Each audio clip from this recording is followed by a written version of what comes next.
Ngayon mga ERP ay kikwento ko sa inyo ang senior high school life ko. Kaya kung ikaw ay kasama sa batch na naabutan ng pandemic bago pumasok ng senior high school, ay stay put ka lang dyan dahil para sa itong video na to. Dahil ikikwento ko sa inyo ang masasayang nangyari ng senior high school pa ako.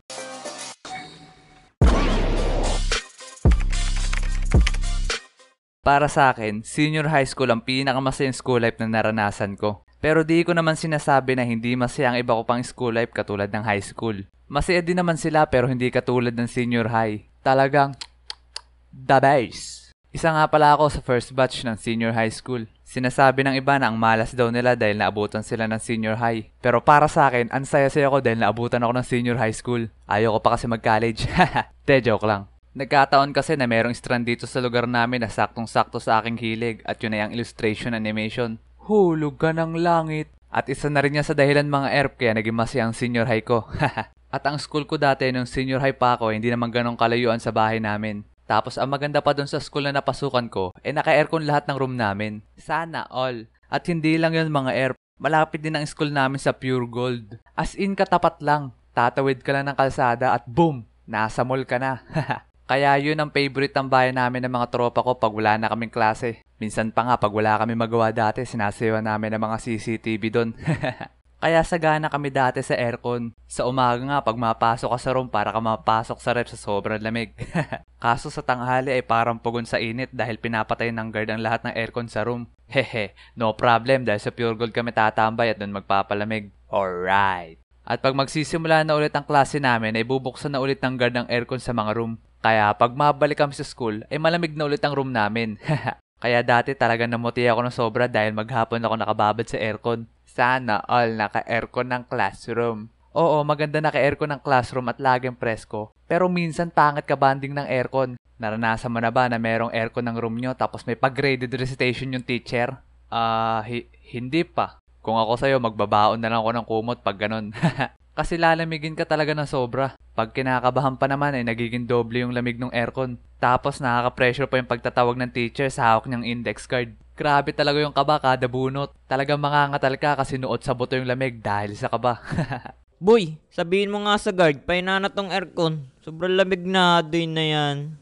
Doon naman tayo sa mga pa-event sa senior high school. Sa totoo lang mga ERP, madaming masasayang event dati sa school namin. Pero baka matagalan ako pag kunento ko lahat. Kaya yung iba na lang muna ikikwento ko. Unahin natin yung buwan ng wika. Gusto ko lang ikwento sa inyo to mga ERP kasi ang epic ng buwan ng wika namin. Kasi merong flip-top battle. Sa main campus nga pala lagi ginaganap ang mga event namin. Kami kasi hiniwalay at sinama sa mga college. At ang mga kasama naming senior high school din doon ay ang mga TVL. Kaya lugi silang mga taga main campus kasi naka-aircon kami. De, joke lang, balik sa kwento. Ang mga ganap nga pala nung umaga ng buwan ng wika ay sayaw, kanta, tula at iba pa. Tapos hapon na ginanap ang main event at yun ay ang flip-top battle. Bisection nga pala magkakalaban doon kaya sobrang epic. Bratatatata, tsk bang, o diba nakakatakot? Baril bibig mo, nakakapagtaka. Kaya pala yung hininga mo, amoy pulbura. Ikaw na, Rio. Di wow, tayo mo dilaw.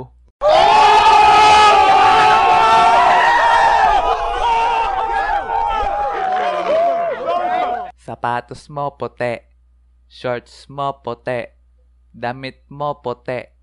Pagdating sa kilikili mo, amoy dato puti. Miss, the sun is for the light, the moon is for the night, and you is for the rest of my life. Tayo na lang dalawa, tayo na lang magsama. Uy, teka, English yun ah. Kuya, meron akong sasabihin sa'yo. Meron na akong gusto. At yun ay ang sarili ko. Alam mo miss, wag mo masyadong mahalin yung sarili mo. Kasi yan ang responsibilidad ko. Tayo na lang dalawa, tayo na lang magsama. Tayo na lang dalawa, tayo naman talaga. Tayo na lang dalawa, tayo na lang magsama. Tayo na lang dalawa, tayo naman talaga. Doon naman tayo sa prom. Sa totoo lang mga ERP, wala akong ginawa doon kundi magtakaw. Yung prom ay ginanap ng mga bandang pahapon na. Ang ginagawa lang nung una ay puro palaro hanggang maggabi. Tapos nung madilim na ay doon na nagsimula ang sayawan. May mga nasayaw din naman ako noon, yung iba hindi ko kakilala. Baka gusto lang nila magsayaw tapos ako yung unang nakita nila. Kasi minsan ako nalang mag-isa nakaupo at nalamon. Kasi yung mga kasama ko ay nagsialisa na at nagsayaw na sa gitna. Babalikan ko kayo, my loves. Meron ako nakasayaw na palakausap at meron ding mahiyain. Pero halos lahat na yata ay puro kaibigan ko ng babae ang nakasayaw ko. Kaya kung may nililigawan ka, yun na the best time para gumawa ka ng the moves. At kung may crush ka naman, pwede mo ding iyaing sumayaw. Pero speaking of crush, naalala ko yung ginawa ng tropa ko noon. Boy, yayayain ko pala magsayaw si Crush. Weh, kaya mo ba? May ballpen ka ga dyan? Ha? Wala akong ballpen, di ako nagdala ng bag. Gege, wait lang. Anong gagawin nun sa ballpen? Maganda pong gabi sa inyo. Meron pala nagpasa ng request na gusto daw niya makasayaw si Miss Caris. Uy, sakto, walang nagsasayaw sa gitna. Swerte naman nung nag-request.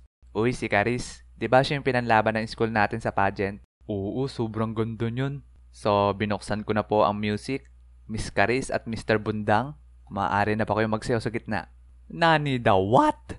Nagulat talaga ako noon nung nasayaw ng tropa ko yung isa sa pinakamagandang babae sa buong campus. Mapapasana all na lang talaga. Bundang, I'm so proud of you. So, yun muna mga ERP. Nakakamiss naman ng senior high. Kaya kung napapanood nyo to, mga kaklase ko ng senior high school. Miss you all. Stay safe. At gusto ko rin magpasalamat kay Bundang dahil nakasama siya sa ating animation. Meow. Salamat din sa mga kaibigan kong animator dahil pinaram nila sa akin ng kanilang OC. Check nyo yung channel nila guys, magagaling na animator yan. At meron na rin nga pala tayong gaming channel. Madami kasi nagre-request kaya gumawa na ako. Makakita kayo dyan ng mga patatas gaming kaya subscribe na. Ang link ay naandyan lang sa description box below. So yun muna mga ERP, kita-kits sa akin next video. Peace!